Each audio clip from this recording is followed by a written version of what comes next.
All right, so welcome everyone who's joining us to watch this video. We're actually chatting now with Vern.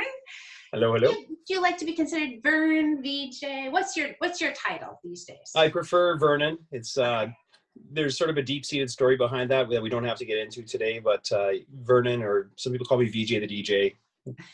I answer to pretty much anything. All right, perfect. So Vernon is joining us with Encore DJ. Encore Professional DJs, you bet. Thank you, Encore Professional DJs.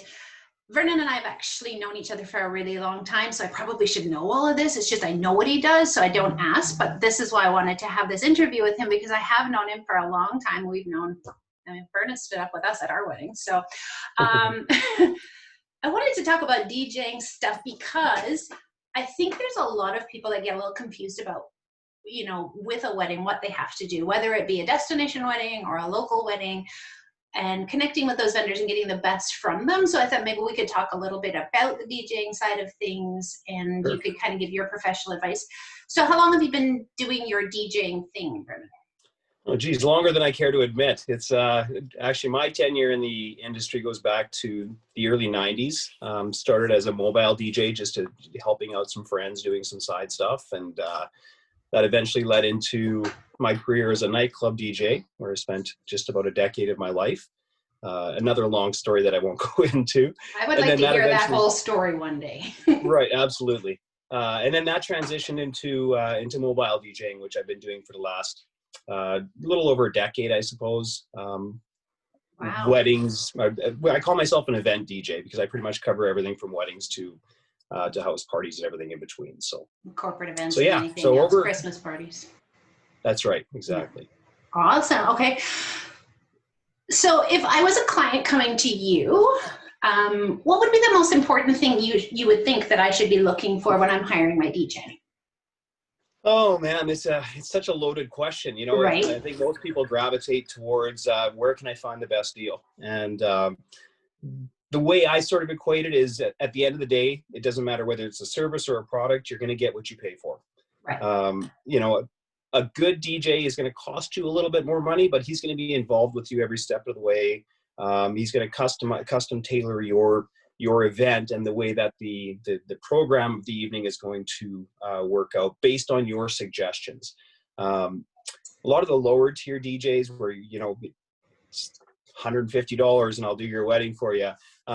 These are guys that are trying to cut their teeth in the industry. You know, they'll pretty much take anything that they can get. They don't necessarily, I hate to say, care about their clients, but a lot of times it's more personal, the reasons why they're there. Mm-hmm. I think the guys that have been in the industry a long time and have the experience, you learn to understand that people want more than somebody that's just going to come in there and hit play and, you know, play the top 10 list from your favorite radio station. You want somebody that's going to get in there and that's going to interact with your crowd, really understand what you're trying to achieve, and then custom tailor their program to make the evening turn out the way that they had hoped. Yeah.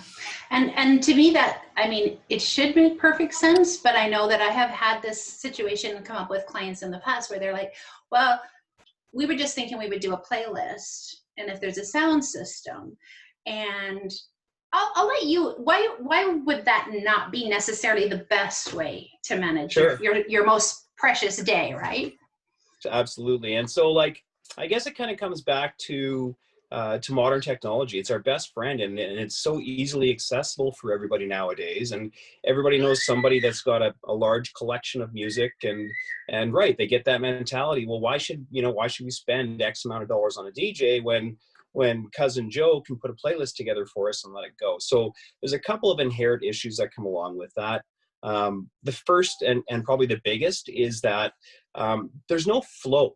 You know, the person that's going to be putting this playlist together isn't necessarily going to know which songs should be played with which songs, and more importantly, what time of the night they're playing that song, and even more importantly than that, reading the crowd and playing a specific song at a specific time based on the energy that's in the room.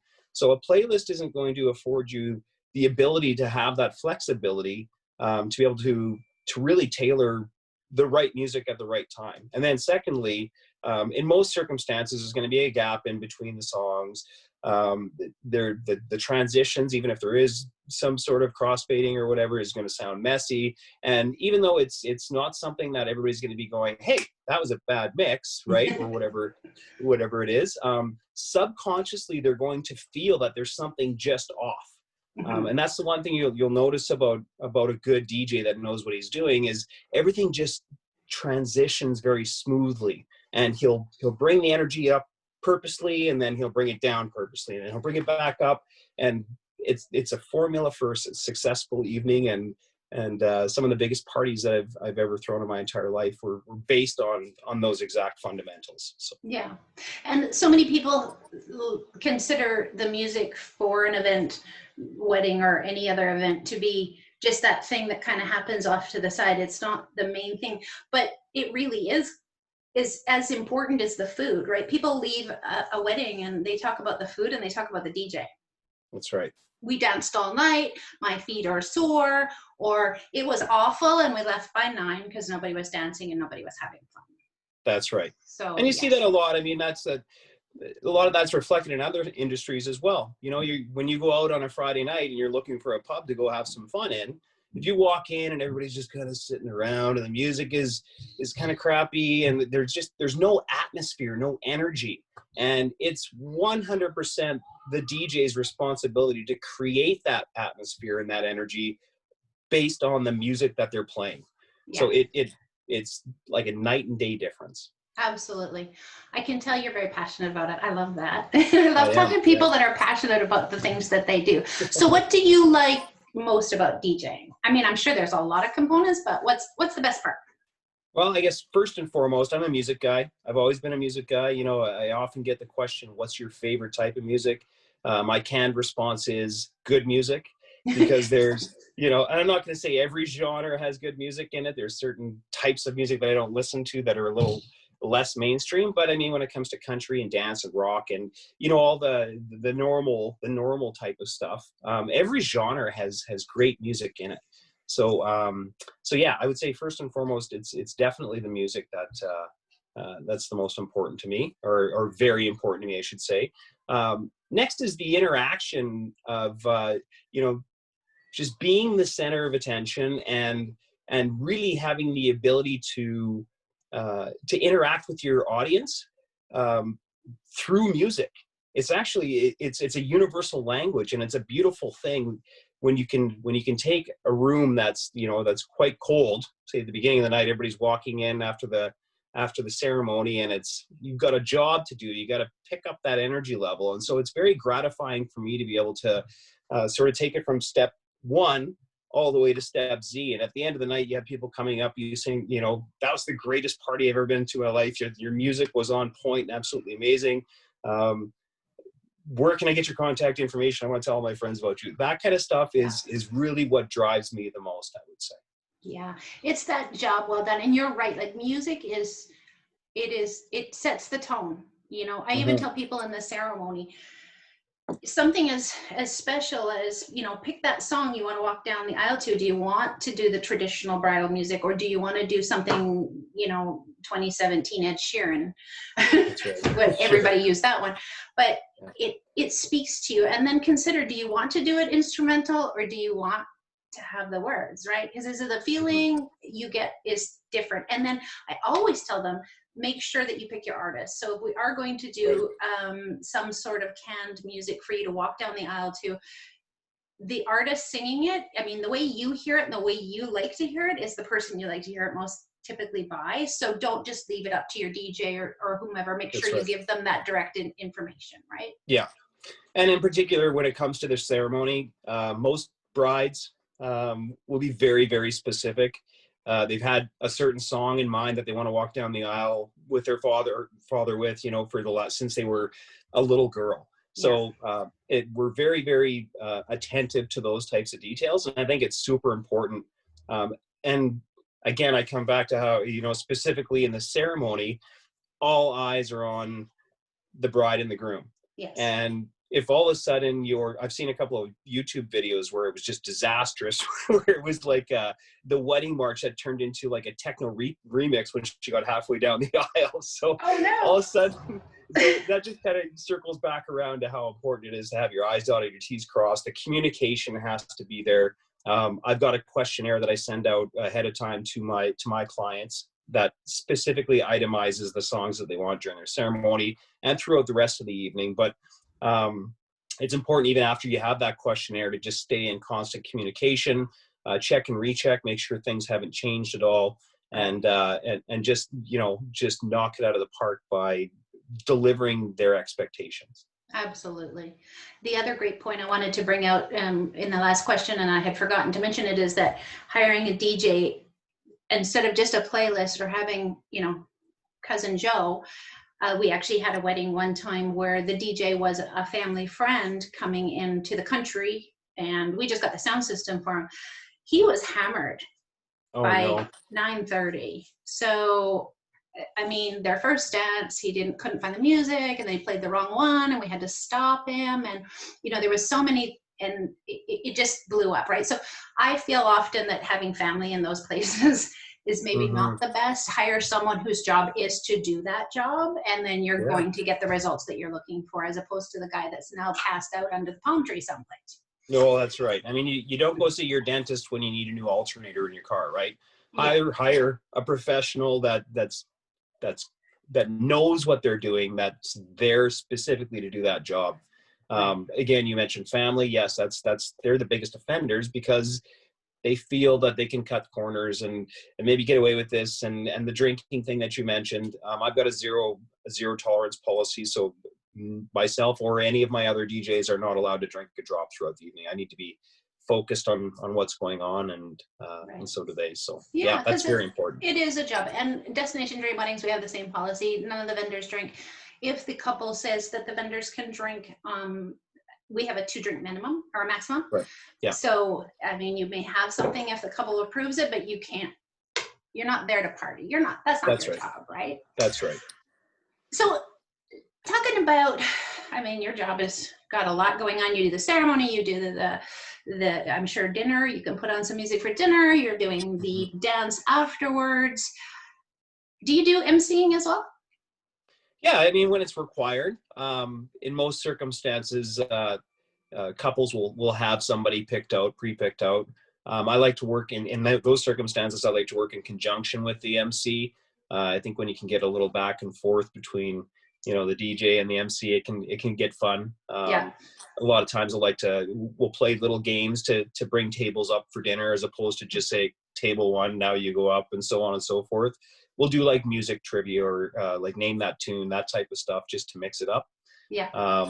But yeah, I mean, I have been required in the past to provide MC services, which I have no problem doing. Again, it's one of those things. It's just about having the information and communicating, and and in that particular circumstance, you want to have details like the pronunciation of certain names down pat and things like that. So there's a little bit more groundwork to get done ahead of time. But yeah, it's certainly something that I've been asked to do in the past, and that I have done fairly often. So I do find a lot with the destinations that when people bring their guests with, often they don't want them doing a job. They don't want them DJing or doing the photography and stuff like that. So they'll often say to me, can you hire a DJ that works as an MC?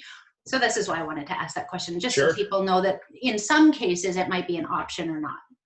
Yeah. Any songs that you get asked to play the most at weddings? In the last couple of years. Yeah, I hate to say it, but Chicken Dance is still probably up there in the top 5 for requested songs. The Chicken Dance, no way. If you can believe that. And then your old cult classics like YMCA and Rasputin, stuff like that. Good old party music. A lot of it depends on seems to be what's trending, and also the individuals that are making the requests. I find there's a pretty distinct difference when you're receiving requests from your teens to your 20s, as opposed to your 30s to your 60s, and so on and so forth. I wouldn't say there's really any universal songs, with the exceptions of the ones that I may have mentioned, and a few other notable ones as well. But you just you have to be dynamic. You want to play. The one rule that I have, and I make sure that all my DJs follow this to the nth degree, is that any song that you're playing, regardless of the genre, regardless of the decade that the song came out, it has to have been a number one hit on the charts at one point.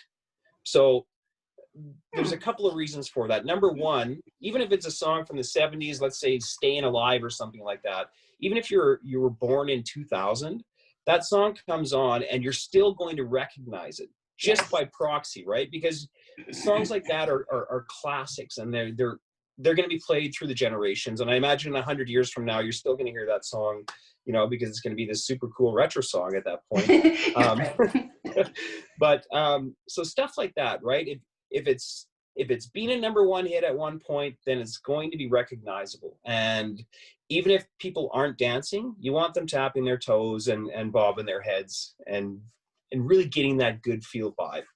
Yeah. Did that make sense? I kind of rambled on. No, I thought that was great. And people do get that feeling, right? So even when you have something, the other thing I talk to our clients about too is, you know, when you have, especially a wedding, typically you have a wide age range in your guests. So you may have everything from small children up to grandma and grandpa who could be in their, you know, 70s, 80s, whatever. And it's kind of hard to play the whole room, but you have to find it. And I think that's where you were right on the dot, right? When anything has been super popular in the past, it resonates with everyone in the room. That's so right. they everybody knows some of the words. At least they know the chorus, if nothing else. So if we were to hire you for an event, which we have, but how far in advance do you like people to connect with you in order to hire you for their event? I would say talk to your DJ at the same time that you're booking your photographer. Contrary to popular belief, DJs get very, very busy, and our schedules also fill up. Yeah. You know, next year after this COVID thing is all done, it's going to be pandemonium for a bit. So my best advice is book out as far as you possibly can, especially if you've got a specific DJ in mind. Right. If you're a little bit more flexible, then yeah, I mean, you've got a little bit more time. But if you're quite particular, then I would say try and book your DJ at the same time you're booking your photographer. Perfect. And that's good to know, because I think you're right. A lot of people don't think about, you know, that person that they went to that other event and that kept the crowd going all day and all night and everything else may not be working. That's right. Or may already have another gig or not be available, maybe on holidays or something. So book out as soon as you possibly can. Vernon, this has been awesome. I love to chat about weddings and music and all this kind of stuff. We're working together in the new year. We had a wedding we've had to postpone, so I'm excited about doing that with you. And yeah, how can people contact you? So you can go to my website, encore-djs.com, ENCORE-DJS.com. We're also on Facebook. I'm on Instagram, Twitter, and all the other fun ones as well. So, and worst comes to worst, they can always connect with me and I'll put them through to you. 100%. Wonderful. Thanks, Vernon, for having this chat with me today. Have a wonderful, wonderful weekend, because it is the weekend, and we'll talk soon. Thanks, Wendy. You take care. Okay, ciao. All right. Bye-bye.